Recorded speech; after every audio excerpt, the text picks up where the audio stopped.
Sir Shahid आपकी खिदमत में हाजिर है। एक बहुत ही ज्यादा इम्पोर्टेंट क्वेश्चन जो आपके पेपर में हर साल ही इम्पोर्टेंट होता है, टॉप लिस्ट में इसको कंसिडर किया जाता है। और Part 2. Insert fourth arithmetic mean between 12 and 48/5.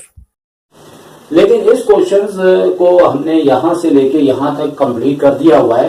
लेकिन अगर हम इस जानिब आ जाए और ये क्वेश्चन को क्या किस तरह से करेंगे, a प्लस एन बी, ठीक है, और h1, तो इस सूरत में याद रखें कि 1a है और n b है।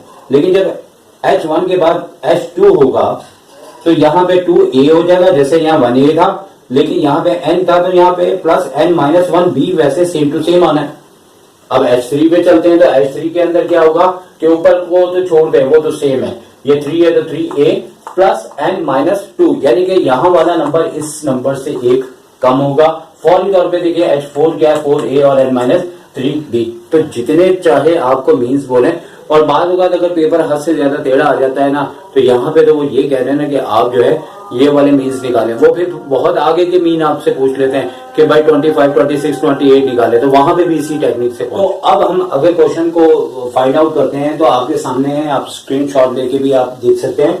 बुनियादी तौर पे हमने क्या किया है इसके अंदर टाइम बचाने के लिए कि ये चीज बार बार करने के बजाय हमने इस चीज को कंसीडर कर लिया। चीज means n+1 bracket A B को हमने यहाँ लेते हुए हमने n की जगह 4+1 फॉर्मूले का a और b को मल्टीप्लाई करते हुए हमने इसकी वैल्यू को फाइंड आउट करना है। और यहाँ 5 है, यहाँ पे 12 को 48 से हमने जैसे ही हमने इसको मल्टीप्लाई किया 576 आ जाएगा। तो लिहाजा कहने का मतलब है कि जहां अब h1 में ये हिस्सा आ रहा है, ये वाला इधर भी आ रहा है, सब जगह आ रहा है, तो हमने डायरेक्ट इसको अलग अलग से बार बार फाइंड आउट नहीं करना, डायरेक्ट वैल्यू रख देनी है। सिर्फ a नीचे का जो डिनोमिनेटर दिया प्लस n b को देखते हुए n की जगह 12 प्लस n आपका 4 है। और 4 किस तरह से आया कि हमें मालूम है कि 4 हमें मीन्स दिए हुए हैं, तो n की जगह 4 आया है और b की जगह b की वैल्यू आई है।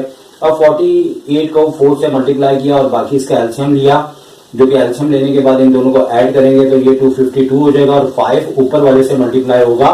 फिर हमने कैलकुलेटर की हेल्प लेनी है और हेल्प लेते ही हमने इसका आंसर 80/7 आ जाएगा। इसी तरह से h2 को भी इसे फाइंड आउट नहीं करना, इसकी जगह डायरेक्ट हमने इसकी जो वैल्यू फाइंड आउट की है वो रखेंगे। 2 के बाद a की जगह a की वैल्यू, n-1 को शो करने के बजाय टाइम लगे, आप डायरेक्ट आपका n4 है तो 1 लेस करेंगे तो 3 आएगा, तो उस जानिब चलते हैं। तो देखें आपने 3 डायरेक्ट लिखा है। अब ये 2 जो है 12 से मल्टीप्लाई होगा और 5 इसका एलसीएम आने के बाद चूंकि 12 2 24 होता है और 24 को 5 से मल्टीप्लाई करें एलसीएम की सूरत में तो 120 हो गया।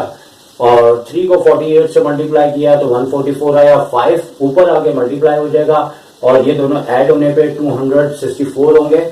और कैलकुलेटर की मदद लेंगे और मदद लेने के बाद इसका आंसर 120/11 यानी h2 भी निकल आया। इसी तरह आपने h3 का फॉर्मूला लिखना है और लिखने के बाद हमने वही काम किया जो ऊपर है।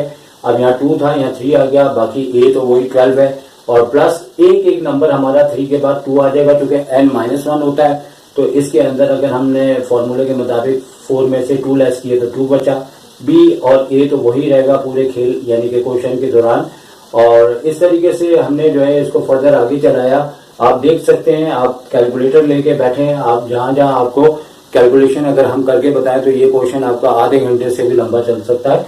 तो लिहाजा टाइम बचाते हुए आपने खुद कोशिश करनी है, ठीक है। और h4 पे अब ज्यादा बात नहीं करनी चाहिए, जैसे h1, h2, h3 निकला, h4 के फॉर्मूले के अंदर सारी वैल्यू रखने के बाद एक बड़ा ही स्मार्ट सा आंसर 10 आया है।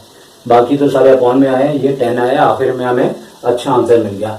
और सारा करने के बाद हमने सारे मीन्स को लिख देना कि भाई पहला मीन ये था, दूसरा ये था, तीसरा ये था, चौथा ये था और चारों मीन जो थे वो ये थे बिटवीन 12 and 48/5 के। और हम आपसे इजाजत चाहेंगे। टेक केयर, अल्लाह।